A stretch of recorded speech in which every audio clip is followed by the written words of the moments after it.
Vous entendez le bruit de la porte qui claque, de la balle tirée, ça ne me laisse pas de repos. La balle tirée, tout comme la porte claquée, devrait pourtant marquer un point d'arrêt, c'est terminé. Il y a des personnes là-dedans qui claquent des portes, qui tirent des balles, et d'autres que nous laisserons de côté. Il y a aussi les portes qui ferment mal et les balles ratées. Il peut aussi être seul, c'est un peu moins excitant à la première écoute de ces bruits, j'imaginais qu'on était deux, vous me direz c'est plus simple. Ainsi le vide s'installe, nous sommes tranquilles, il prend la fuite ou se suicide, les bruits s'arrêteront. Sauf si ça se passe dans une petite pièce à l'entrée d'un hangar énorme.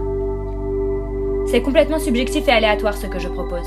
Un énorme hangar, quelqu'un la tête haute qui claque la porte et qui avance, une trentaine de mètres, une soixantaine de pas, seul, le pas ferme mais pas excessif, il n'y a rien à montrer, il faut y aller. Elle ou il. C'est assez aléatoire de nouveau mais on s'accordera sur une femme. Et elle ouvre la porte et elle la claque et elle s'en va et je vous assure que la façon dont j'imagine cette scène, c'est assez fort. Sinon, j'en aurais pas parlé.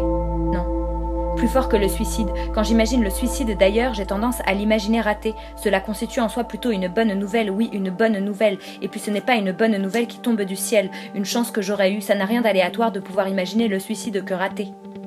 Les bruits s'arrêteront, sauf si cette soixantaine de pas sur une trentaine de mètres dans le hangar énorme est finalement porté par un joli talon qui claque sur le sol et qu'on entend très bien.